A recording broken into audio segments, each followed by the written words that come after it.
Brandon, you got the last word, man. You cover the Lakers. You host a podcast on the Lakers. You watch the Lakers. You're a fan of the Lakers. Do the Lakers have any hope against the Denver Nuggets? All right, welcome to the chat room. We're all a part of the thePeachBasket.net, voice of the fan and home of fan experts. I'm joined today by an elite group of fan experts. We're going to cover everybody that's here and some that couldn't make it. We'll start by introducing Kevin Julian, writer of the number 6 Phoenix Suns. He covers the Suns for the Peach Basket. Unfortunately, wasn't able to make it, but we wanted to shout him out. Additionally, Nick Land, host of Nick NBA, the Nick NBA YouTube channel, and writer covering the number 1 Boston Celtics. Neither of those guys could join us today, but we are joined by Tyrone Smith, host of 10 on the Clock, and writer covering the Detroit Pistons. 10 on the Clock is a great podcast. We'll make sure to link that below. Steve Priscello, host of the 13 Rules NBA Random Thoughts podcast and writer of the article of the same name. And Brandon Sparks, host of Run It Back, NBA Week in Review, LA Lakers edition, and the writer covering the number 7 LA Lakers. I'm Jose Salviati, editor at thePeachBasket.net.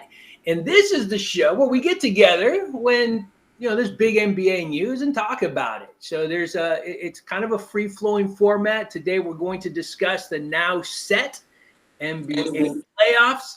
We're going to share our thoughts and predictions, and we all need to come with at least one wild prediction or thought for each conference. So with that as an introduction, team, are you ready to talk basketball?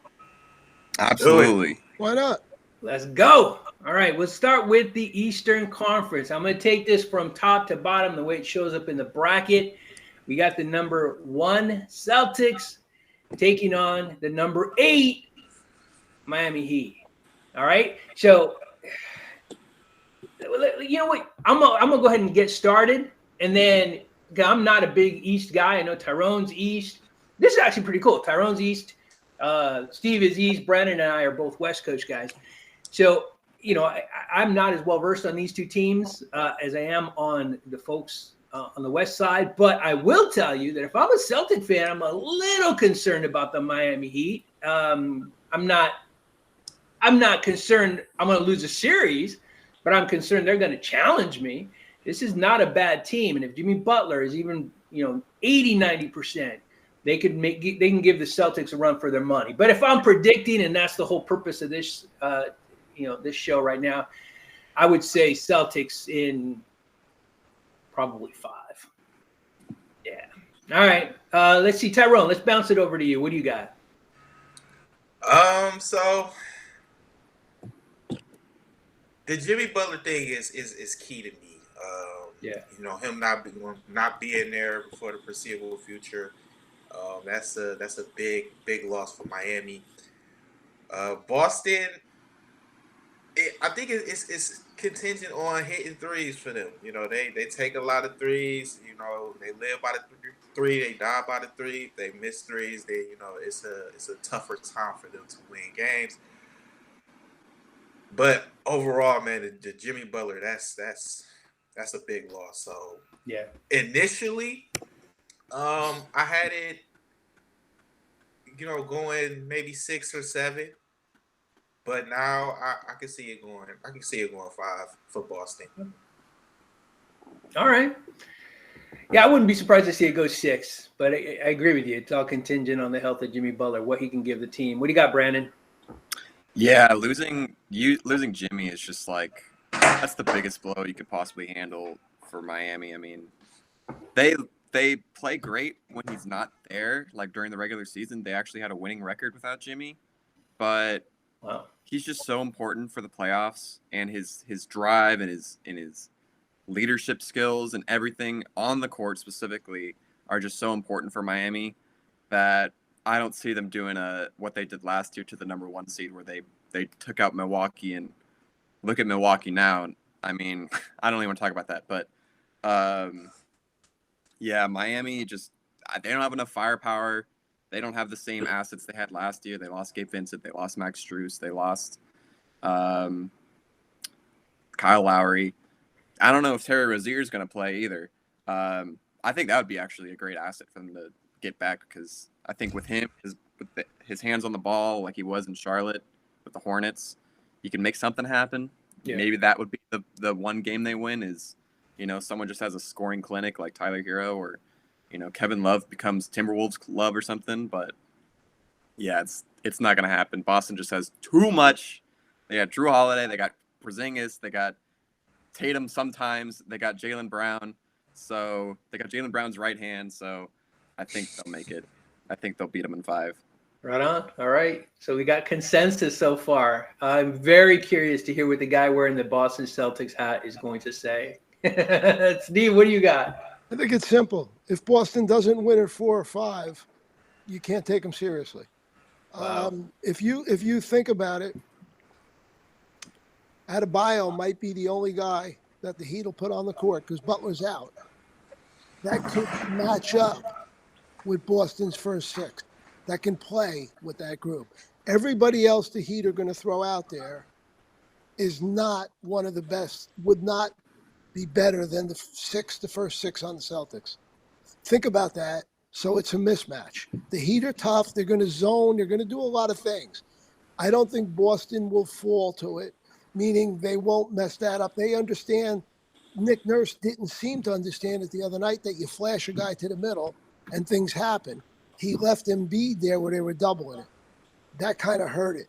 I think Boston understands how they've played against that zone from Miami a few times. So I really, very simply, if we're going to take Boston seriously and they go 7 or 6 with this team the Heat are putting out there, it's not going to be a great time in the future for Boston.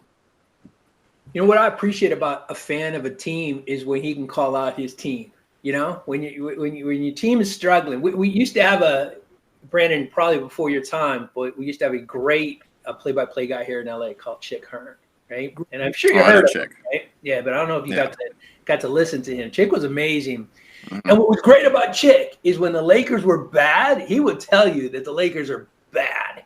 Now, thankfully, during Chick's time, it was a game or two, right? They weren't bad for historically for a season. It was a couple of years. Let's slow down on that one. Maybe a few here or there. But Chick would call him out, man, and he wasn't scared to. And that's what I think made him really, really good. He wasn't a fanboy. He was just legit. And Steve, he sees the weaknesses. He sees the problems with the Celtics. And I appreciate that because, I think there is some concern. Certainly if you go 6 or 7 in the first round against a hobbled Miami Heat team, that's not a good look for this Boston Celtics. All right, I'm going to save that clip. And let's move on to the next series. So we have a consensus. We got the Celtics beating the Heat. Understandable. Number 4, Cleveland Cavaliers. This is tough, man. 4-5 is always tough. Cleveland Cavaliers at number 4 against the number 5. Kind of surprising, Orlando Magic. I went first. I'm not going to go first on this one, man. Brandon, what do you got?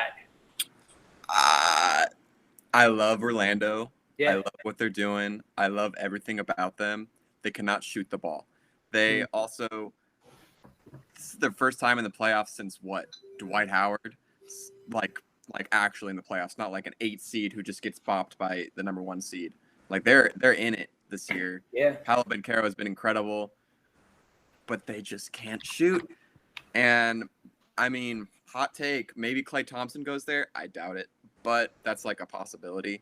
But Orlando just doesn't have the playoff experience. They're going to have a Jared Allen moment of the lights are too bright. Now the Cavaliers have had 1 year of preparing for the playoffs after getting bounced last year. So I think Cleveland's going to take it. Donovan Mitchell will just have a field day. And yeah, I got Cleveland in, I would say 6. Cleveland in 6. Okay. All right, Steve. Same thing, then 6. The old adage, the best player on the team, whichever team has the best player usually wins. Mitchell and Garland are pretty good. Mm-hmm. I think the first time around for Orlando is always difficult. Right. Their best days are in the next couple of years. Being there and doing this well was great, but I just don't see it. And as was said, they don't shoot. They don't shoot well enough to really make a run. I think it's gonna be like a Sacramento Kings thing last year where they made it. They were a great team, and everyone was like surprised to see them so high, and then they still get bounced in the first round. They're just happy they made it to the playoffs. Yeah, but I don't think they expect to get far. I think Orlando has one thing on Sacramento: they can defend. Very true. Sacramento cannot defend. Mm-hmm. But aren't either of you concerned about Donovan Mitchell though? He has not had success in the playoffs. He gets his team there, but he doesn't flourish when he's there. Or are you guys predicting a Donovan Mitchell breakout? He was great in Utah, but I don't think he likes Cleveland. I don't think he likes. He wants to go to New York. I feel like it's a Damian Lillard who wants to go to Miami type thing. I don't think he's really that happy there, and he wants to go somewhere else. But I don't know. That's like an off the court thing. But no, I think Donovan Mitchell will show up this year. I think this is the year where he wants to at least make it to the second round and not lose to, a team that just made it to the playoffs and are just happy to be there. Wow. Yeah, 27.8 points, 5 assists, 5 rebounds. That's his average, Donovan Mitchell's playoff average over 44 games. That's more than I thought. I guess his teams didn't have success, right? Utah never made it far, but he's been pretty good. Tyrone, what do you got? You got thoughts on Cleveland Magic? This is gonna be a good one. I understand that Orlando isn't the greatest offensively, but play defense, that covers up a lot that you lack offensively. Right. So, and I like Orlando. I like the makeup of the team between Barquero and Jalen Suggs, Cole Anthony, Young folks, guys like Wendell Carter and Jonathan Isaac. It's a lot there. Mm-hmm. This may be my hot take, but I got Orlando in 5. I just don't. In 5? In 5. I don't trust Orlando Magic. I don't trust Cleveland that much. I don't trust the dynamic with Garland and Mitchell. Really don't trust Evan Mobley as much. I just it's always that one team of destiny that always kind of finds their way through. And like I said, if you play defense, especially in this league where it's just so dynamically offensive, I feel like you will always give yourself a chance to be in games. So, I think Orlando is going to be that team of, where everybody's kind of counting them out right now, with the panel, everybody, they got Cleveland. I think Orlando can pull it off. All it takes is that one game. This is the game right here for them. If they can just come out and just punch them in the mouth, let them know that they're here, I think Cleveland will fold. So I got Orlando in this series. It's interesting. I'm reminded of 1991, right? The Los Angeles Lakers in the finals against the Chicago Bulls. Michael Jordan's Chicago Bulls. So you already know how it ended, right? But the Magic Johnson-led Los Angeles Lakers took game 1. I think it was Sam Perkins made a 3, clutch 3 to win the game. And everybody got really excited, right? And then it was this fork in the road for the Bulls, kind of like what you were saying, Tyrone. Either they fold like the Lakers did against the Detroit Pistons, right, in the finals in 06. I think it was 06. Or you upset the Chicago Bulls, right? The Chicago Bulls were upset, and they didn't lose another game in that series in 90. I think it was 91. I'm pretty sure it was 91. So I think, it's a great point, right? If the Cavaliers lose game 1, they're either going to respond or they're going to fold, right? I'll be honest. I came to this conversation kind of leaning more towards what Tyrone was saying. I was going to pick the Magic in 7. I like them. I got to see them live in Utah. I was in Utah. Actually, I was talking to Steve. And I told him I was in Utah, and he said, "Are you going to the game tonight?" And I said, "There's a game tonight?" And sure enough, there was. I got to go. I got tickets. It was a blast. A Tuesday afternoon in Utah, and the place was packed. It was great fans in Utah. Shout out to Utah Jazz fans. But I got to see the Magic live, and yeah, they're fun, they're exciting, they defend. They've definitely got challenges, but in the playoffs, you defend, you win, you go far. But I do think at the end of the day, the Cavs have been here before. This team has been to the playoffs, whereas, Brandon, to your point, this is kind of a new experience for the Magic team, and I don't know, man. That weighs on you. So I still think this is going 7. It could go either way, but I got to give the nod to the Cavaliers. Jose, I have a question. Hit me. Why, when we're talking about the Cavs and the Magic, do you work the Lakers into the conversation? Is everyone on the Lakers? When you win 17 championships to lead everyone, they're always in the conversation. You don't lead. Last I looked, they're tied with somebody else. But they're still in the lead. 11 of those came from Bill Russell alone. So, Lakers back when teams had plumbers and guys coming off their 9 to 5. Oh, don't go with the plumbers thing. You know what? If you watch basketball as long as I have, you disagree with.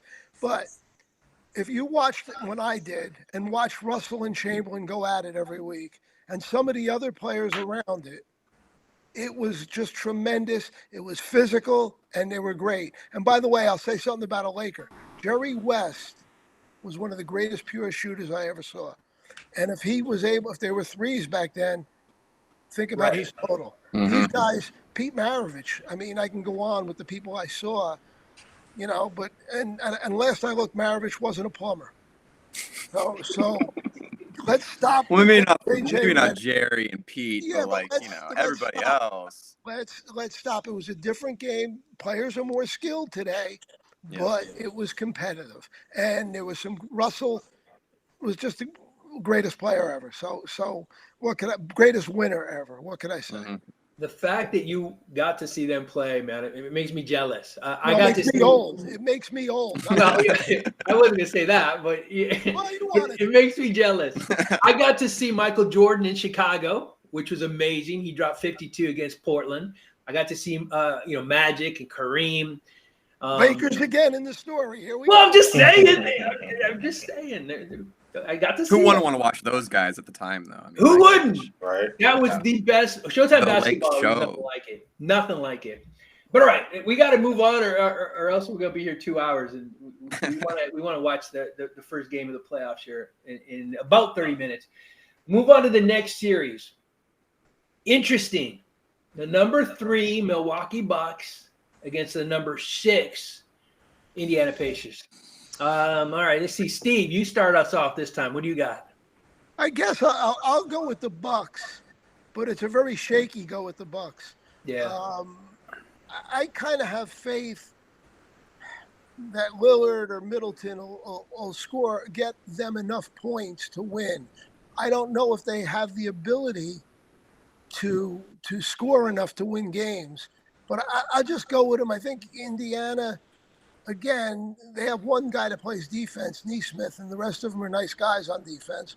Offensively, they're good. But Halliburton, since he got hurt in the middle of the season, has not been close to what he was.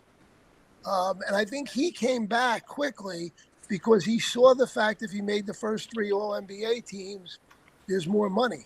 And he didn't want to go under the 65-game thing. But I don't know if he ever recovered because he was not nearly as dominating as he was before. So that's one of the reasons why I'll go with the Bucks.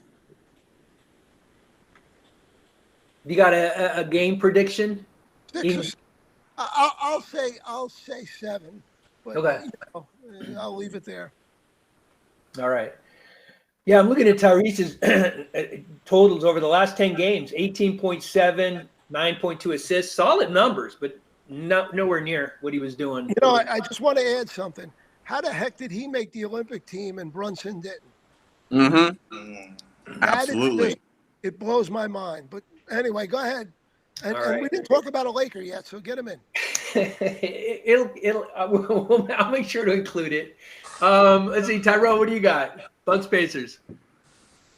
Oh man, I like Indiana.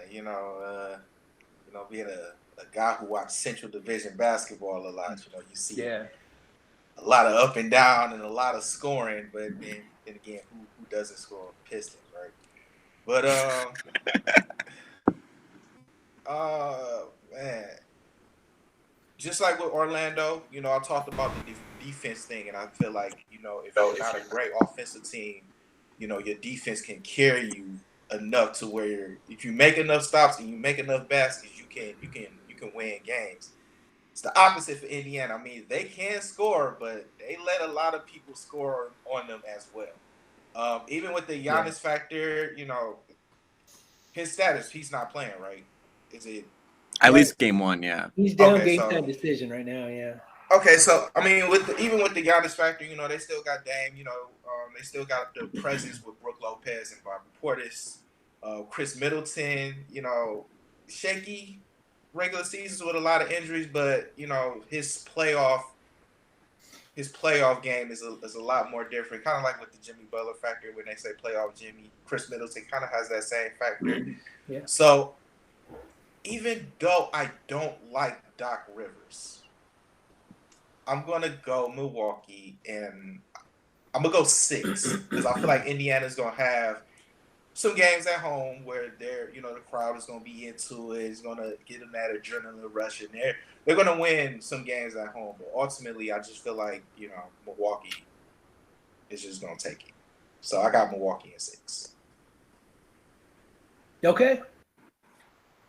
I'm gonna. I'll share last, but I've got some Doc Rivers thoughts too. Who didn't go? Brandon, go ahead.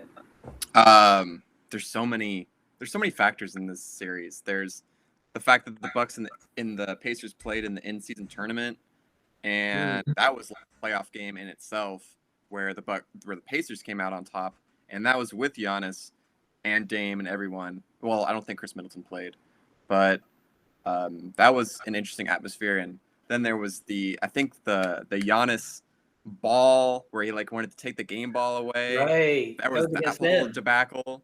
That was with Indiana as well. Right. So there's already a little bit of bad blood there. And I don't think the Bucks are gonna fold like they did last year with Miami. Even if Giannis is out for a couple games, which is exactly how last year went with Miami. Giannis was out the first couple games. Miami took a couple games, and then it was all said and done after that. But yeah, the Indiana Pacers cannot defend. They just let the Atlanta Hawks score 142 something points, while the Indiana scored 151 or something. So they can score. They can absolutely do it. But they can't stop anyone else, and that's the problem.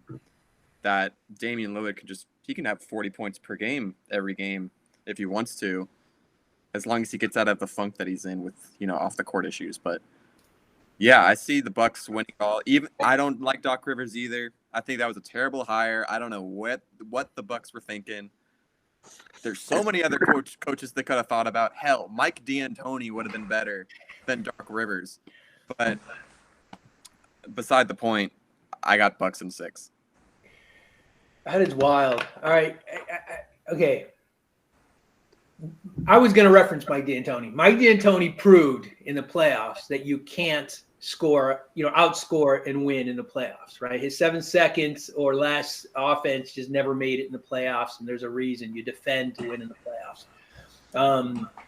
And in terms of Doc Rivers and the Bucks, I think the only problem the Bucks have is if they get up 3-1 against the Pacers. Should that happen, they will lose the series because that's what Doc Rivers is really good at. All right, that's the only problem they have. I don't see it happening. I think the Bucks are going to win, and I'm a fan of the Pacers. I like their style. I like the way they play. They're fun, man. They're fun to watch. But I get the sense that they're something. They're baking, right? And you need to bake them for 20 minutes. They've been in there 10, right? They need a little more growth. So yeah, I'd say Bucks in 5 or 6. We boring you, Steve? No. I'm an older guy. I need naps. So, just. I also see Malik Beasley, a former Laker, hitting a bunch of threes during this series. We went that whole series without a Laker reference. We haven't talked about him in at least 2 or 3 minutes. Malik's been good for the Bucks. He's a good shooter, but you know what? I don't know if he can even guard me. So he's a great shooter, though. All right, last series. Let's see if we can go an entire series without a Laker reference. Probably unlikely. This is going to be a fun one, I think. The number 2 Knicks against the number 7. Shockingly, it's a good team. Philadelphia 76ers. Tyrone, you lead us this time. What do you got? Nick news. Isn't it crazy that Dante DiVincenzo was 9 seconds away from being eligible for being most improved player, despite playing it at 81 games and the requirement says 65 games? I think that's kind of ridiculous. I don't think he would have won it anyway, but I think he's had a great enough season where he should be in that fold.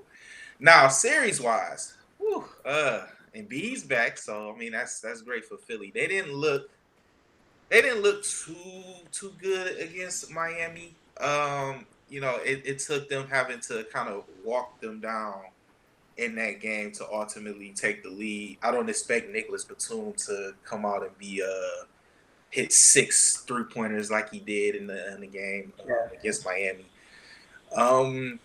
New York, I like New York. I feel Jalen Brunson is overly disrespected as a star now. I don't understand why, especially playing in a big market like New York. You would expect for him to get a little more respect than what he does on a national media basis. But neither here nor there. That's fuel to go out and be even better. You got OG Anunoby. Julius Randle, he's gonna be out or whatever. But man, I'm gonna go New York. And I'm going to go, I say 7. Okay. I say 7. Embiid, he's working his way back, but the Embiid factor is still going to be heavy for the Sixers. And it's going to open up a lot of opportunities for other guys to make plays and be able to be that guy. Because I feel his presence on the floor is just going to be good enough for other guys to do something. I expect Tobias Harris to have a good series. Buddy Hield, maybe he hasn't been as good since he's been traded, but the lights are brighter. You never know what those opportunities can bring. So I think it's gonna be a back end. I can see it being a back and forth series, and I can see it going 7. I can see like every team winning, home games, and then ultimately that 7th game where New York is gonna be at home, they'll win their game at home. So I got New York in 7. Game 7 in Madison Square Garden would be pretty epic. That's amazing. I'll go next. With a preface that again, like I said when we started the East, I'm not a big East Coast guy in terms of really digging into the teams. But I will tell you this: I've seen enough games to feel like a couple observations. First off, Nico Batum, not a Lakers reference, it's a Clippers reference. He can do that. He will go off on you and hit 6 threes. And on top of that, he's a really solid defender. And this is dating all the way back. He's been that same player since he was in Portland. He's just he's the kind of player every championship team has, right? Mm-hmm. That kind of player who you don't need to necessarily call a lot of plays for, but he's going to get his shots. He's going to defend well. He's solid. I like him as a player. But you don't usually say this for a team that's at number 2, but I think the Knicks are a team of destiny. I think this is the Cinderella team. That's Cinderella usually comes in at 8, 6, 7. But I like the Knicks. I think there's something special about them. It blows that they won't have Julius Randle, but I think it is a good team. I think they're a well-coached team. They defend well. The only concern I have if I'm a Knicks fan is Embiid going to get his legs? Because if he gets his legs and he becomes who he was, that changes everything because this guy's generational. He's super, super good. But I think the Knicks are going to win it, and I think it's going to be kind of a quick series. I think it's going to go 5, maybe 6 at most. All right, that's it. I think Steve was nodding or not nodding, but shaking his head. So you go next, man. What do you think? Where'd I get wrong? I'm not shaking my head at all. I kind of think the Knicks in 6 or 7. Let's say 6. But the only thing I'm going by is track record. Embiid is out of shape. Embiid doesn't dominate like he did during the season. He has spurts, but he doesn't have dominate. If he plays like he usually does, the whole series changes.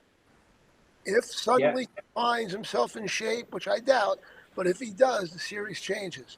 But I just think the Knicks, they've got a lucky charm, and they just keep playing well, and they keep holding their own and winning. To me, it's all about Embiid, but I don't see it, and I just think they win. One thing I want to add, though, Jalen Brunson, not a great defender, leads the league, I believe, in charges. He takes a beat in every game. I don't know if he leads it or he's second, but he's up in the top. But he takes a beat in every game. And it brings to mind a guy, and I'm going to bring the Celtics into the topic because we haven't talked about them in a while. But it reminds me of Isaiah Thomas when he was really going crazy with the Celtics.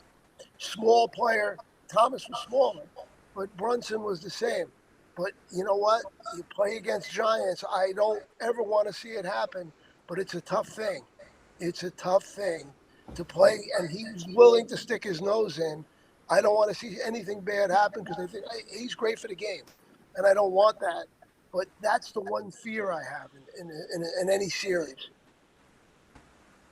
This is an interesting list. I'm looking at charges taken. Yeah, Jalen Brunson's number 2 to Brandon Podziemski from the Hornets, right? Mm-hmm. No. Warriors. It's a great list. Kyle Lowry, Mo Wagner, Jalen Williams. Interesting. That's not a stat I normally take a look at. All right. Well, Brandon, you got the final say in the East. Knicks, Sixers. Yeah, I got Knicks in like 5, maybe 6. The Sixers, it is all about Joel Embiid. We've all been talking about it. It is all about Embiid. The Sixers there's a reason they're the 7th seed. They have been absolutely dreadful without Joel Embiid on the court for the last, I don't know, half the season almost. And that Miami game, Joel just looked so gassed. And Nicholas Batum was like patting him on the back, like, come on, man, we got to win. And Joel Embiid just looked like he was about to fall over. And he showed up in the fourth quarter. He had a couple big shots. Yeah. Granted, like, he didn't have to really work for them. I feel like it was kind of lucky that they went in. But, yeah, Joel Embiid just does not look the same at all. It looks like he kind of forced himself to come back. He came back, and then he got injured again. So I just don't see a way that he becomes 100% during this series. Every year, every playoffs, Joel Embiid gets hurt, and they don't make it past the second round. And this time, they're not getting past the first round. New York just has so much to work with. OG Anunoby, how have we not mentioned this guy? This guy is incredible. He does everything. Tom Thibodeau is foaming at the mouth every time he puts him in the game. He is incredible. I love the Nova boys. They always hype each other up. Josh Hart is like the next coming of Jimmy Butler. Not as good, obviously, but does the same kind of work. I see Knicks in 6 or 5, maybe 6. All right. And I'll just call this out because Tyrone did mention OG, and Steve has been adamant about his love of OG Anunoby's game. If you listen to our shows, 13 Rules, and I'm being facetious. He's not a big fan of OG. He can't. He's an average shooter, has no game one-on-one to the basket. And you know what? He gets beat twice in a row defensively, and then he does something, makes a block or something, and the announcers are jumping. They're jumping out of the screen because how great he is defensively, and he is a good defensive player. But let's slow down on this one. Please, let's slow down. Again, 38% from 3. There's everybody in the league does that. You know, he doesn't go to the basket well. He's kind of awkward doing that. Yeah, okay, he can defend. I give it to you. But then again, if Caruso's making $10 million, and he's a great defender, Caruso, and he's willing to go after anybody, OG and Caruso offensively probably similar. Mm-hmm. What's OG? OG's going to walk away with $25-30 million. I'll never understand that. I'd like the wingspan. He has such long arms. He can defend anybody. Caruso, you can't put on Joel Embiid. Marcus Smart, you could. And Marcus Smart didn't get that money. Marcus Smart is rotting away on the Memphis Grizzlies right now. Well, I'm talking about in his day. Marcus Smart was able. In fact, In his I day, remember, that was last year. I remember when Porzingis was a rookie with the Knicks and he was burning the Celtics. What Brad Stevens did was he put Marcus Smart on him and he shut him down. So Marcus Smart can do similar to guard anybody 1 to 5. So, and Smart's only making 18, 19 million. But watch what Anunoby walks away with next year. It'll blow my mind. But that's my 10-second take, or 10-minute take. All right. Well, on that note, we got a whole other conference to discuss. But before we move from the East, I think that we've settled on our picks. They are etched in stone. The receipts have been entered into the vault. Are there any hot takes that we haven't discussed about the East that anybody wants to share? Yeah, if Philadelphia wins this series against the Knicks, look out, because they'll just get better and better as Embiid gets more and more in game shape. Until he gets hurt again. Well, until he gets hurt again. See, and I had the same thought with the Pacers, right? I'm not a fan of run and gun.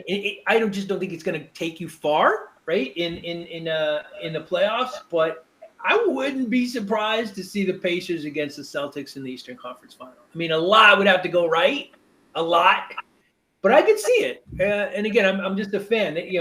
They're winning games 151 to kind of like that Lakers game. There's our Lakers reference, right? Where they won 151, 149 or something. That stupid game. I think the Lakers won that game though. But Yes. I could see the Pacers going on a run. Any other hot takes before we move to the West? The 2 through 8 for the East, they're all pretty evenly matched for the most part. That you could see any of them making the Eastern Conference Finals. They're gonna lose to Boston. Right. Boston is just leagues above everybody else in the East. It's kind of sad, honestly. I think it's good. I mean, the East is definitely the Celtics and everybody else. I don't think anybody denies that. All right, let's move to the West. The West is not like that. As a matter of fact, the number one team in the West kind of doesn't strike fear in a lot of teams.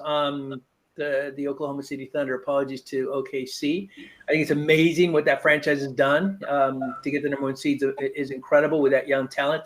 They're one of the youngest teams and the best in the West. It's amazing. But let's talk about the West now. First round, number one OKC against a team that I did not think was going to beat the Sacramento Kings. Them without Zion, they beat the Kings and pretty much handled that game. The New Orleans Pelicans. Brandon, I don't think you kicked us off yet. So what do you got? Number one Thunder, number 8 Pelicans. The Pelicans without Zion is just not going to beat the Thunder. The Thunder are the number one seed for a reason. They are the youngest team, yes, which is a little concerning when it comes to the playoffs. Yeah. But they just have so many weapons. They have so much to work with. They could just throw guys onto, any of the shooters that the Pelicans, like Trey Murphy has been shooting lights out of the ball. What happened to that guy? But, I just don't think the Pelicans can do it without Zion. It's pretty simple how that's going to work out. And even if they find some firepower, just Shai Gilgeous is going to score another 31 points and call it a day. So I see the Thunder winning. If it was Sacramento in the situation too, I feel like this would be a better series. But with the Pelicans there without Zion, I see the Thunder coming out of it in probably 5. I could see 6. The Pelicans can definitely get hot when needed, but I see Oklahoma winning in 5. All right. I will save my thoughts. Steve, what do you got? I agree. Oklahoma City in 6. The Pelicans are so up and down; it's hard to predict. But I just think the Thunder are a better team. It's pretty simple to me. The best guy on the court is Shai, so best guy wins. So I'll go with the Thunder all day. Easy, Tyrone. I'm going to agree with my comrades here. I'm going to go with Oklahoma City, and I'm gonna say 5. Look, I mean, we talk about experience. CJ got a lot of experience in the playoffs. Jonas has a lot of experience in the playoffs. Brandon Ingram, I don't really know. Yeah, kind of off a little bit, but at the end of the day, I think a lot is made about playoff experience, but at the end of the day, it's basketball, and Yeah, right. the team with the best talent normally wins. And when you look at Oklahoma City, yes, that they're young, but they have a lot of young, great talent that's meshing well together. So I don't really have too much to say about the series. I think it'll kind of go the way that you would expect for it to go. I can see New Orleans winning the game, but that's really about it. So I'll say I give it 5 to Oklahoma City. All right. Yeah, I mean, end of day, I love the way you said it, the way you verbalized it, Tyrone. I mean, the team with the better talent is gonna win. I think, player by player, Thunder are the better talented team individually, but they're the better team, right? They've just shown to be a real cohesive unit. And those Detroit Pistons were a better team, but the Los Angeles Lakers with Karl Malone, there it is again, Steve, Karl Malone, Gary Payton, Kobe Bryant, Shaquille O'Neal, those were the better players. But the Pistons were the better team with Chauncey and Rip and those guys. So the better teams usually going to win out. I've got some concerns about the Thunder, though. We mentioned their experience. They don't have any. And listen, without looking it up, and none of y'all can look it up, can you name the Oklahoma City Thunder coach? Yeah. No. Hey, no. Dagnall. Coach of the year, though. Yeah. Right. By the way, Jose, do me a favor. Set your watch for 4 minutes. Every 4 minutes, you have to talk about the Lakers. So go ahead, start now. I'm sorry. Go ahead. It's Mark Dagnall is the coach, by the way. But go ahead. You're right. I had to look it up. Brandon didn't know. Tyrone, I think you knew, but you I didn't couldn't top get of the mind. last name. I didn't want to say nothing crazy. It's hard to pronounce. It's hard to pronounce. And here's what's interesting about that guy who's had an amazing run with Oklahoma City. Usually you see guys with success, they came after 10 years of tutelage under Pop or, Spoelstra. This guy, this is it. He coached the G League team. He just kind of came up as a coach. That's amazing. I can't think of another coach. Spoelstra did, right? He was the video guy. But Frank Vogel was a video guy for the Celtics many years ago. Wow. Yeah, but see, and that would have been equivalent if he came up and ended up coaching and having success with the Celtics. He had success elsewhere. He didn't play the game from what I've read. But he moved up. He was a college intern or a graduate assistant, I believe, and he went from there. Right. But the other piece to that, the other piece to that was he came with a franchise that was at the bottom, so they were patient and they let him go, and he grew with it, as opposed to coming in with a real good team with a lot of pressure on you. Right. So it was a lot different situation. Yeah.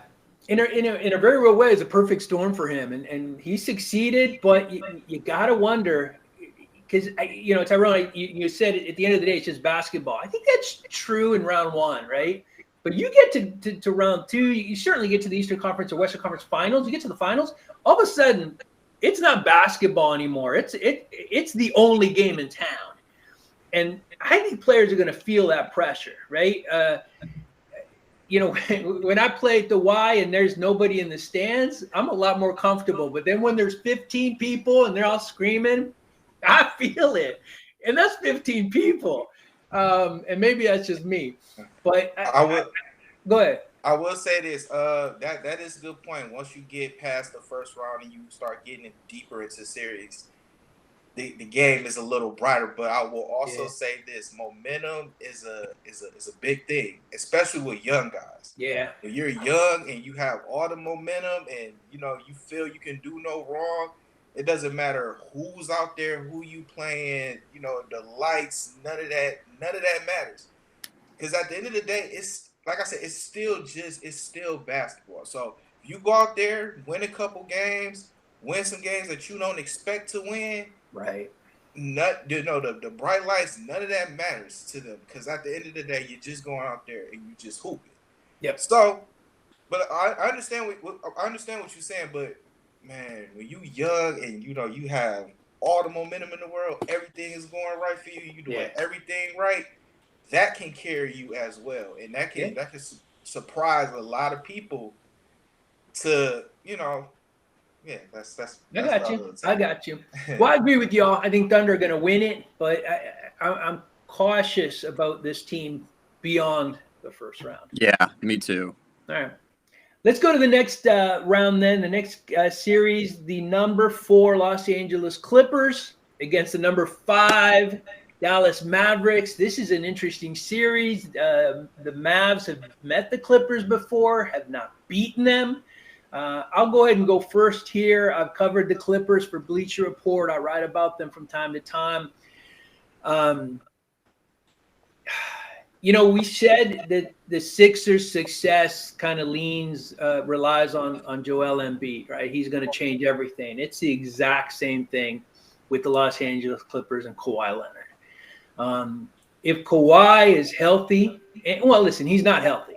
And a lot of players aren't healthy at this point in the season. But if he can be 50, 60, 70% of the player that he can be, the Clippers are going to go because while Luka is generational, Kyrie has been really good in his role. And they brought in some really good players too. Dallas is outside of those two players have got solid players, which they didn't have in years past. This is going to be a battle. And it's going to tip in the Clippers' favor if they have Kawhi. If they don't, I honestly think that the Mavericks, finally kick down that door and get past the Clippers, which would be devastating for Los Angeles as they get ready to move into it, Dome. But everything I've heard, Kawhi is practicing. He's looking to play. He's got some inflammation in the knee, but I think he'll play.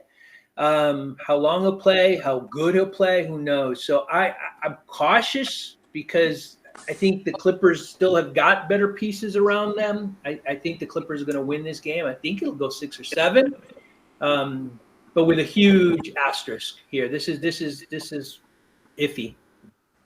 Brandon, what do you got? I got Mavericks in 7. Yeah, the Clippers have so many question marks surrounding them, and everything is going right for the Dallas Mavericks right now. They're probably like my top 5 watch team this year, and watching them trade for Daniel Gafford and PJ Washington, who are finding their stride. Gafford can't miss a shot. PJ Washington is hitting his shots right now after he was kind of iffy in the beginning when he was first traded, and now he's really hitting his stride. Where who did they beat without Luka recently? Where PJ Washington hit a game winner basically. I forget who it was. Maybe it was the Warriors. But the Mavericks are just – everything's working for them right now. Luka and Kyrie look like the best duo in the NBA, arguably. And, yeah, I don't see the Clippers figuring it out. They have so many question marks. They were really falling for a second where I thought, they might hit the play-in if they keep falling like this. Paul George is going to play off P again. He's not going to hit a shot again. Just like every year. Russell Westbrook, love the guy. He might carry this team to a couple wins, honestly. And Kawhi Leonard, Mr. Question Mark himself. You never know what you're going to get out of him sometimes when it comes to his injuries. So I see Mavericks getting it in 7. I see Luka and Kyrie just carrying this company to the promised land of the second round, beating the Clippers. Right. You see them winning Game 7 in LA. I see them winning some Game 7 in LA. Okay. Luka does not care where he plays. He will still drop 40, 10, and 10. Yeah, no, he's amazing. Okay. All right. I will not counter. Steve, what do you got? I kind of agree. I think Dallas wins in 6. When you really think about this, and one of my pet peeves in the NBA is you get these 30, 31-year-old, 32-year-old, or in Damian Lillard's case, 34-year-old, or in Drew Holiday's case, 34-year-old, and you give him 170 or 180 million for 4 years. I think it's crazy because those guys are only going to miss more and more games. Mm-hmm. With the Clippers, you've got three guys, your three best players are all over 30, and they're on the downside. You can't expect them to be always healthy. You just can't expect it. And to pay them is just like throwing money out the window because, again, use the Heat with Jimmy Butler. He played 60 games, I believe, this year. And I just you can't bet on the Clippers because of that factor of the age. Steve Ballmer's got enough money to throw away a little bit without any real. I'm sure he does, but I don't know if it's a great investment. You know, Right. It just, to me, it's crazy. Yep. All right. Tyrone, any love for the Clippers? Nah, no love for the Clippers. Just what I was talking about with Oklahoma City, and I talked about momentum. You want to be going into the playoffs at the right time. You want to be hot at the right time. And this is exactly what Dallas is right now. They're hot at the right time, which is always a good thing when you're going into the playoffs, no matter who you're playing. But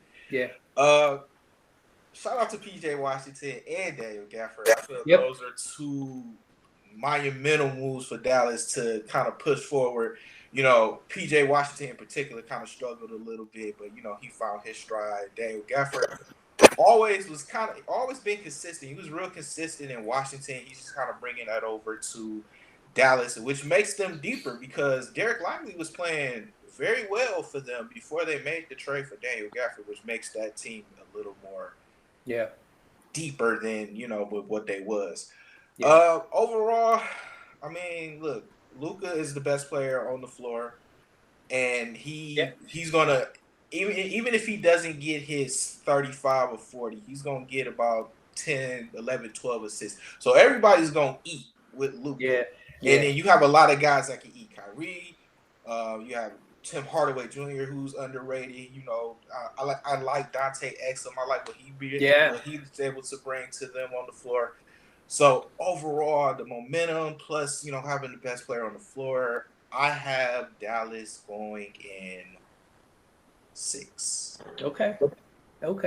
I will say, and I agree with all y'all, the difference between this Mavericks team and prior Mavericks teams, they lost to the Clippers, I think it was 2020 and 2021. But the difference is Gafford, Washington, Dante Exum, those guys are solid pieces. They didn't really have guys like that. So I wouldn't be surprised. They had seeing Dwight Powell not play is a blessing for the Dallas Mavericks. The fact that he plays only garbage minutes is incredible. That says it all. Yeah. I'm also a big Derek Lively fan after what's happened to him recently, so I'm just holding out hope that he really finds some energy to bring something to Dallas. All right. Well, I'm glad we got consensus. Clippers are going to advance. Thank you very much. On we go. Next series. I'm kidding.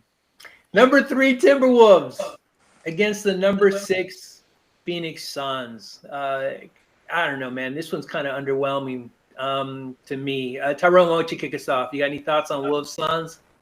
Let me just start off by saying, outside of my hometown team, the Pistons, the Phoenix Suns are my favorite. My second favorite basketball team. So, I don't want to be biased and say Phoenix is going to win in 4, but I would try to give a little more thought process into it because I don't think that's going to happen. Right. Minnesota, I'm a defensive guy. I love defense. That's like one of my favorite things of basketball. Like I feel like if you can defend, you're automatically in games no matter what. So with Minnesota, love the defense. Rudy Gobert looks like he's going to win his 4th Defensive Player of the Year, which makes me feel a type of way because Ben Wallace is my favorite player of all time, and I don't want anybody to have be on the same record books with Ben Wallace. So, I mean, look, it is what it is. But when you have Rudy Gobert anchoring that paint, you have your perimeter defenders, so guys like Jaden McDaniels, Anthony Edwards is kind of getting up there as a defender, and Mike Conley. I like Minnesota, but I'm going to go 7 games for Minnesota just because the Kevin Durant factor. Anytime you got KD on the floor, he's going to will you to some wins. He's going to do that. Devin Booker is going to will you to some wins. Grayson Allen is going to shoot you into some games where it's going to be close enough to where you can win some games. Don't know if Yusuf Nurkic is going to be that much of a factor because I kind of see Gobert canceling him out.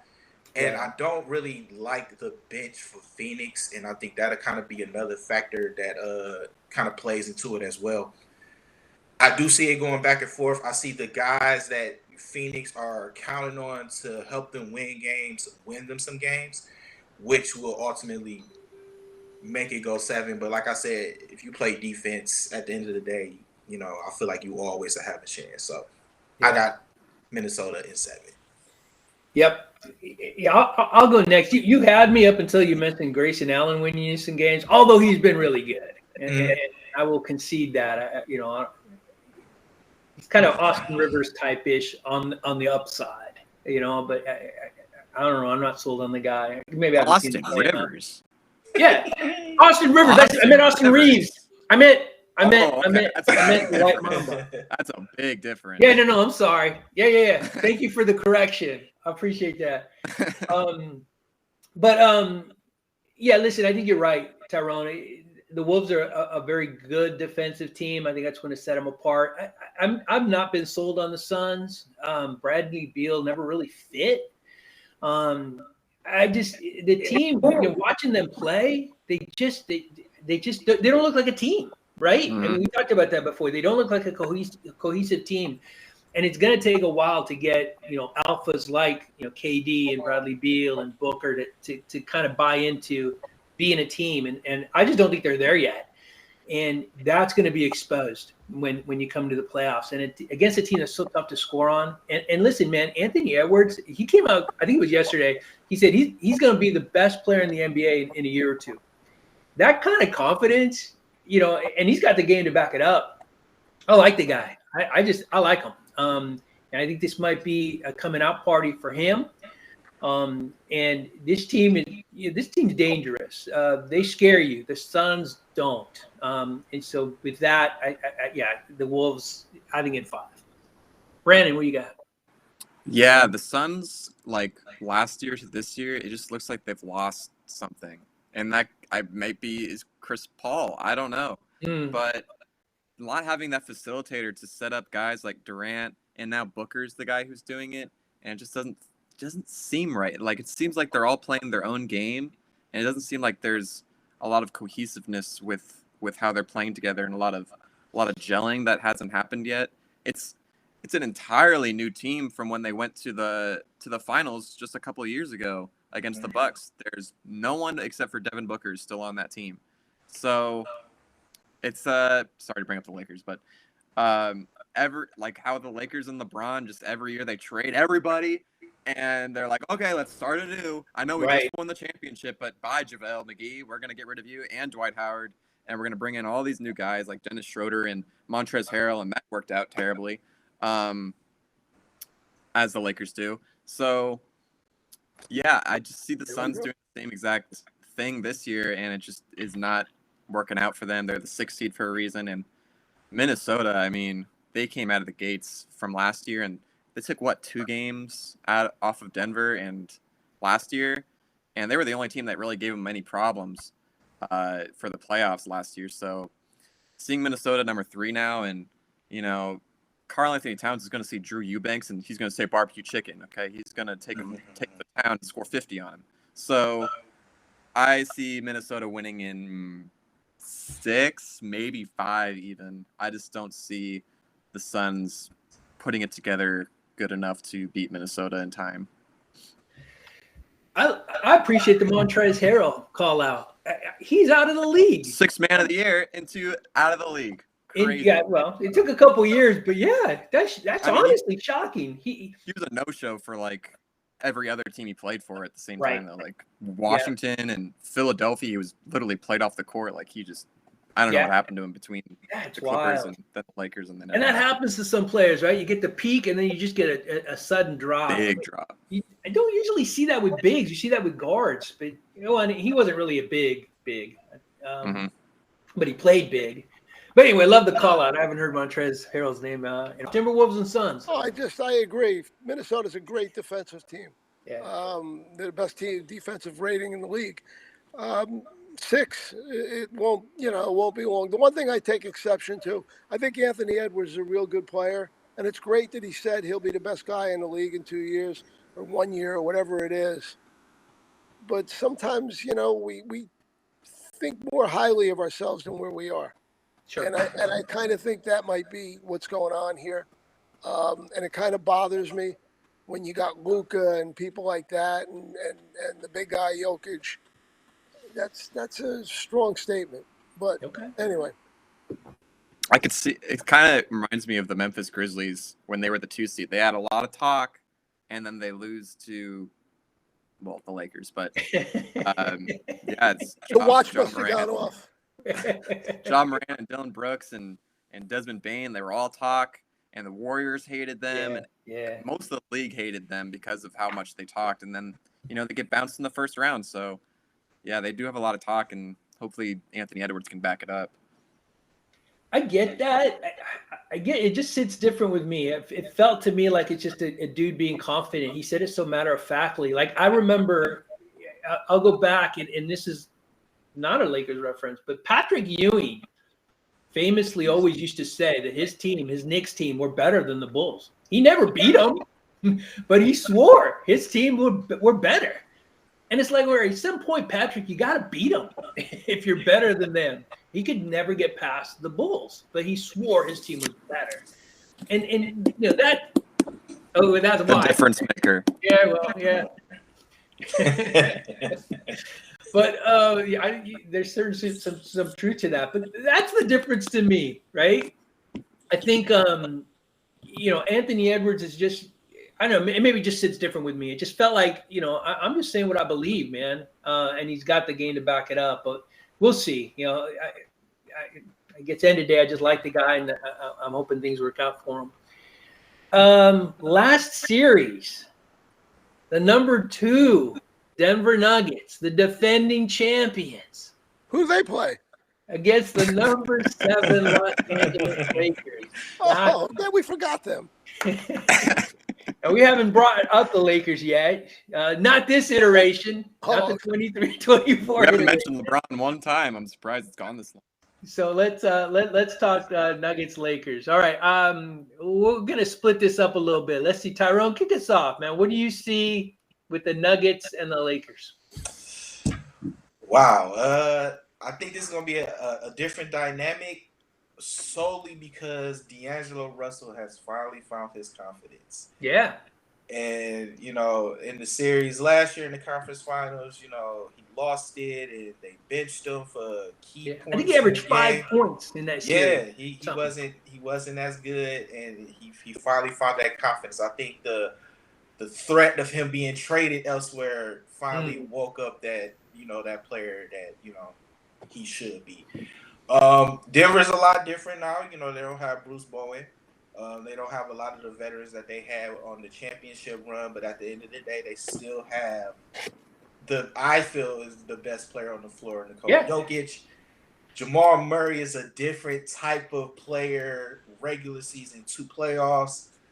Michael Porter Jr. is a bit underrated, and I feel he's going to have a impact on the series along with Aaron Gordon. Shout out to Reggie Jackson, Detroit legend. LeBron, AD. This is gonna be a good series. This is gonna be a real good series. But the Nuggets beat the Lakers last year.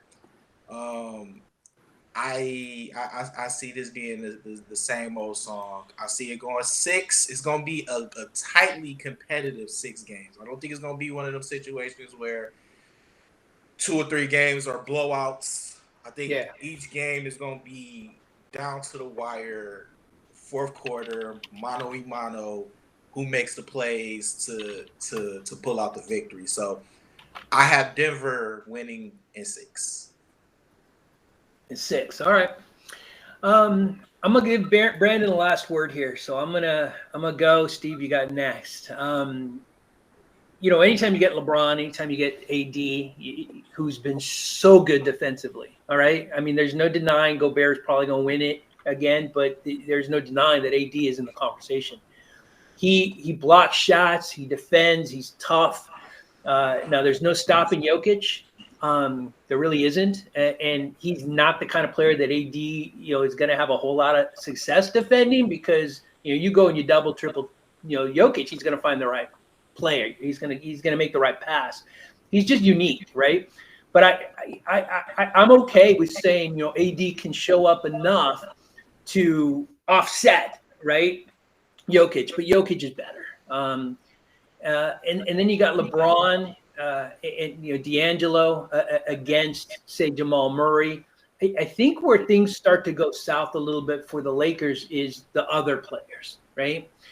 I think the other players in the Nuggets are just a little bit better than the other players in the Lakers. But the Lakers Nuggets, while the Lakers have not had success scoreboard-wise and beating the Nuggets, they have been in those games. They have not been dominated.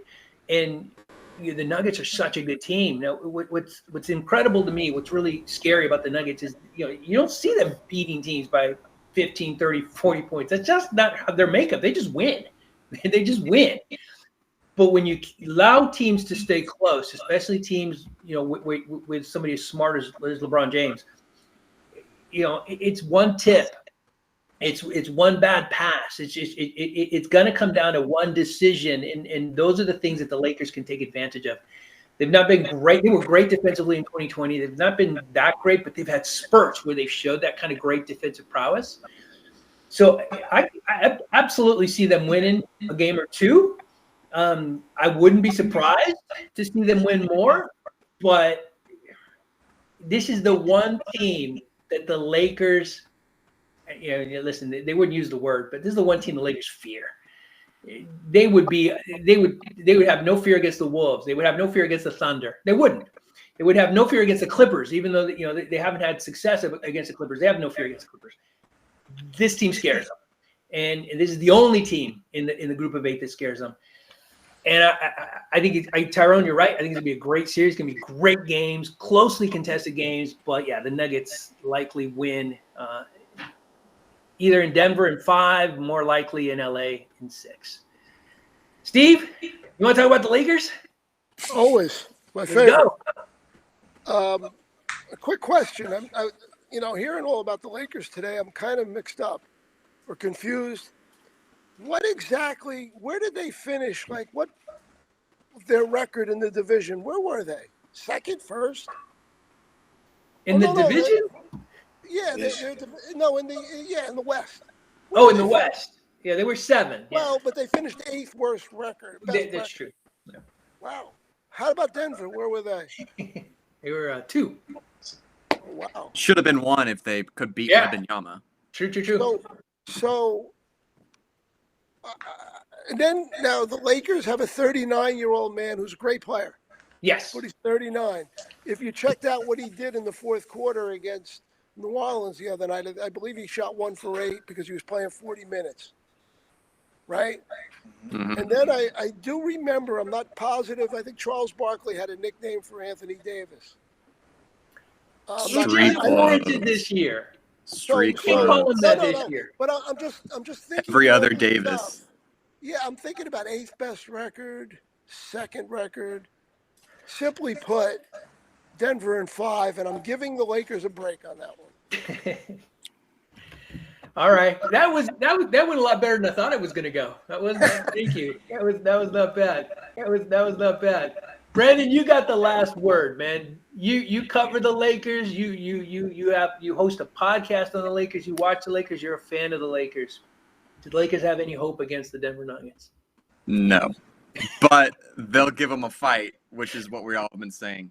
Yeah. Every game Denver and the Lakers play, it goes down to the wire, and then Jamal Murray and Nikola Jokic do the good old pick and roll, and the Lakers are like, what do we do? Right. And it's going to go the exact same way every single time because Darvin Ham cannot coach, and he needs to be fired. But the whole story, and LeBron James is like 75% of the coach usually anyways. Yeah. So, yeah, Denver, Jokic is the best player on the court, period, and there's no stopping him. He makes everything look so easy. Even if it's like the best defenders in the league defending him, he just like throws it up there, and his touch is so magical that it just falls in. And Murray, playoff Murray is a thing.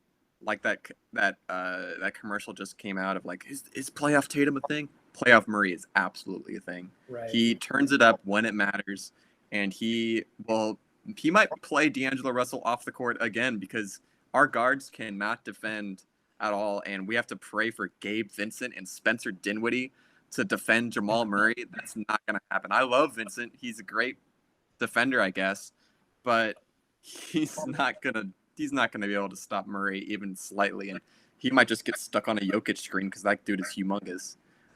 So, yeah, there's just so many factors when it comes to Denver being better than the Lakers, and the Lakers just struggled to beat the Pelicans, and the other reason they lost actually is Zion got hurt. Right. If Zion didn't get hurt, the Pelicans probably came out with a win in that game. He was rolling in that game. Yeah. I kind of wanted the Pelicans to win because the Lakers would lose against Denver, and they will. So I got Denver in 6, and that's being generous. I love LeBron, obviously, and Davis has been incredible this year, but Denver is just better, and they are a championship team, and the Lakers just don't have enough pieces. They don't have enough. Jackson Hayes, again, Jokic is going to see Jackson Hayes defending him, and what Shaq always says, that's barbecue chicken. He's going to destroy Jackson Hayes. Who else are we going to throw in him? We're going to put LeBron at center again? This is why Darvin Ham needs to get thrown out, by the way. So, and Phil Handy needs to be the coach. So, I got Denver in 6, arguably 5, and yeah, this is going to be LeBron's second loss in the first round, and they're probably going to trade for some big piece, and they're going to get Trae Young or something. So, right. I guess we'll see what happens in the offseason, but yeah, the Lakers, you can see in interviews too with LeBron, like he just does not have the confidence to beat Jokic, and you can see him talking on the podcast he has with JJ Redick that he sees Jokic and just like, this guy is incredible. So Denver. Who are they going to give up to get Trae Young? I'm curious. That's a great question, and that's why the offseason is going to be so interesting. I think they're trading Austin Reeves and whatever picks they have left. Trae Young. Trae Young. Well, you're going to have to take the general manager of Atlanta out and get him pretty drunk to make that. There's more pieces. You got to send him more. Rui Hachimura, too. Rui, yeah. Oh, that'll do it. That'll put him on. I know, Rui can put up 30 sometimes. All right. You guys in LA, like you have these thoughts. Like it's wild. Come on, be real. Would you trade Rui Hachimura? Would you trade Trae Young? No, I wouldn't. Right. Okay. So no. Come on. But the Hawks look like they want to blow it up after what just happened. That's blowing it up, all right. Yeah, that's I do think Atlanta's they're gonna move on from Trae. They had success without him. I agree. And DeJounte Murray proved to be really, really good. So I think they're gonna start building. They traded 30 first-round picks for DeJounte Murray. They do not want to give up on him at this point. It's like the Rudy Gobert situation. I agree with everything you're saying. But what I'm gonna say in return is, do you think there's somebody out there that might offer a little bit more than Rui Hachimura and Reeves for Trae Young? Honestly, yeah. I don't know. I don't know. Because I'm going to tell you what, if you're an average team and you bring Trae Young, he's going to bring fans. Rui Hachimura is not bringing many people in. Unless his family. Well, the Japanese fan base is huge in LA right now. Unless his family comes to the game, he's not bringing a lot in. Trae Young is going to bring players in, people into the game. So an owner with an average year, I'll give you a crazy thing. Detroit. In a minute, Detroit. No, Cade Cunningham. Well, no, not for Cunningham. Detroit's got something that Atlanta wants. And Cade Cunningham? That's worse than Murray and Trae. No. Cade Cunningham's a good player. But yes, what I'm telling you is this. If Atlanta's going to blow it up, they're going to want draft picks. They lost them all for DeJounte. Detroit's going to have them. So that's San Antonio. San Antonio, I don't think will, but that's an interesting thing. But I don't think there's a player there that they can give that also would satisfy as well as that. That's, you know what I mean? If you really think about it, I've thought about where Trae Young could go. I thought New Orleans too. That's interesting because they could use a real point. That's a great thought. And there's Brandon Ingram and there's players that they can deal that might get him. Brandon Ingram is a tad better than Rui and Reeves. True. You know, so you if you're going to deal a guy that's an all-star, you want something back that's in that ballpark, not a quantity of players. You know, so that's my thought, and I've been hearing this with the Lakers. The fans think they're going to, you know, they think they're going to get They Kyrie always think every they're gonna year. get the big. Yeah, that's the way it works. and they have no draft picks either to deal. They have one. No, They have one, I think they right? have 2 now because it's the next year. There you Yeah, go. what they're going to have them. When I'm 90, that's when they're going to. I mean, And They're treating like some 15-year-olds in Austin Reeves. the best part of that There's exchange. some 14-year-old. There's some or 13-year-old. His mother's telling him to be home early tonight. You know, he's going to be the guy that they'll get. He's going to be in Atlanta. Yeah, I mean, it's just, you know. By far, the best part of that exchange, Tyrone was down looking at his phone, and then Steve mentions the Detroit Pistons. Tyrone goes, Say "What? Cunningham? Hey, Cunningham, what?" I believe Baller. That's it. that they have enough. They have more talent than you think, and I think they were the worst coached and worst general managed team in the league. That's Oh, my Monty. belief. Because I watched a lot of Detroit this year, and they weren't that bad. You know, and they've got some pieces. Fontecchio's legit. He can shoot. Cade is good. You know, and the big guy, Duran, is going to be really good. Mm-hmm. He's going to lead the league in rebounds. So you got pieces. So let's not, you know, like they should have been much better than that. Mm-hmm. Since we talking Pistons basketball, Yeah. let me just go ahead and say this because I mean I know we probably got to wrap it up, but Yeah. look, this offseason with Jaden Ivey is going to be interesting, just because Ivy plays better when Cade isn't on the floor, and when Cade's on the floor, Ivy isn't the guy, isn't the proper fit for what Cade is as a player. Cade needs shooters around him. Ivy isn't that great of a shooter.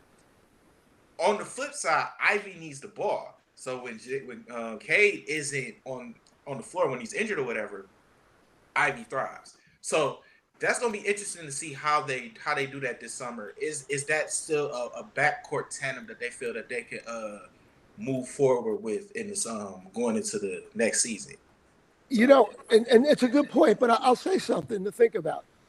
In the NBA, you need 2 guys that can go to the basket and have the ball and dominate. They've got to be able to play off each other. But then after that, you need a couple shooters around them and a big who not necessarily is a post-up, is a screener and a roller and can rebound. They've got some of those pieces. If they can learn how to play together, Cade and him, they've got something there. So I don't see them that far away that they should have won whatever, 10 games or whatever they won this year. 14. You know, I thought they were better than that. You know, and you know, the shame of it was they tried, so they played hard, but they always fell apart in the fourth quarter. Yeah, always. And believe me, it tells you what kind of life I have, but I watch those games. You know, so you know, I thought, you know, that they weren't as far away as they were, and I think Monty Williams took the money and ran. For sure. He got the money, Absolutely. And I don't know, but now he realizes he's got a problem here, and he's going to have to coach for his reputation. But that's my take. What you mentioned on, sorry. No, go ahead. What you mentioned about Jaden Ivey and Cade Cunningham kind of is a full wraparound. Kind of reminds me of Brandon Ingram and Zion. Like, they just don't look like they play well together. Zion is great without Brandon Ingram. Brandon is great without Zion. We just saw it just in the play-in. Like, Zion, when Brandon Ingram was played off the court in the Lakers game, and in both Lakers games technically. And then when Zion got hurt and Brandon Ingram came in for who did they just play? I don't even remember. Sacramento. Yeah, Sacramento. Brandon Ingram was incredible. And so, like, that's why I think they might trade Brandon Ingram for a playmaker, because CJ McCollum is not a point guard. He's a shooting guard. Yeah. And they're trade for Trae Young And that's, I think, the dynamic they're going to have. But Trey, what- Zion, and CJ. What you lose with Trae Young is he doesn't really He can't like defend. He wants no part of it, Yeah. and that's a problem. But that's when you bring in Jose Alvarado to be the opposite of what Trey Young is bringing. Yeah, but you're only going to bring him in for 10, 12 minutes a night. That's true. But like, Yeah, you see the dynamic. no. So I think that's definitely a better dynamic than Brandon. And But Zion. it is a good place for him to play. Yes. Trae Young and they've got a lot to figure out Atlanta because when they traded, DeJounte Murray's a good player. I got blown up. I don't know if they do. If they can get the right player back for Trae Young, you know what? They're better. They have more talent than being the 10th seed. Yeah. And, so now you're getting into the playoffs, like in the 6, 7, and you can get better in that situation with a deal or two. That's my point. But I don't know if they should be blown up. There's a lot of teams that should be. Mm-hmm. Charlotte should be blown up, but I don't know how you blow it up. There's nothing there. Yeah, there's nothing to trade. Yeah, but that's what I call a blow up job. But all right, y'all. We were so good. We went series by series by series, and then we get to Nuggets Lakers, and we just derailed the conversation. It wasn't great. This was great conversation. I love talking Pistons. I love talking Hawks. But man, we went off the rails. His phone, It was the Trey Young thing. His phone must have just gone off. That's why. 4 minutes are up. All right, well. No, what this tells me? This tells me we got to get back together in the off season and talk Hawks, talk Pistons, talk other teams that didn't make it. Sacramento Kings. There's obviously a lot to talk about. They're interesting Yeah. because they need to move Sabonis to the 4 and get a center. That's the smartest thing they can do. And if he can't shoot, you got to get him out. You got to deal with him. Right. Otherwise, you're not going to get better than we are. Well, Go ahead. again, that's a conversation we got to have because clearly there's a lot of interest there. But that's it, man. If we don't pull the plug on this, we're going to keep talking and talking. And game 1 has already started between the Mavs. Orlando Magic. I got to go watch the Magic. The Cavs, rather. Not the Mavs. Yeah, and the Magic. So let's go watch that game. But thank you all for joining us. That's it. That's our show. We're so glad you found us. Thank you for listening. Please add us on X to be notified when we open up the chat room again. That's what we're calling this, the PeachBasket chat room. And again, just a quick shout out to Kevin Julian, who was not able to make it, covers the Suns for us. Tyrone, host of 10 on the Clock, and writer covering the Pistons. And apparently a fan of the Suns, too. I didn't know that. Steve Priscilla, host of 13 Rules, NBA Random Thoughts, writer of the same article by the same name. Brandon Sparks, host of Run It Back, NBA Week in Review, LA Lakers edition. Nick Land, again, he couldn't be with us, but host of Nick NBA YouTube channel and writer covering the #1 Boston Celtics. I'm Jose Salviati, editor at thePeachBasket.net. Again, thank you for joining us. We'll be back. Who knows when, but we'll be back. This was fun. We'll talk when we do. Thanks, y'all. Thanks.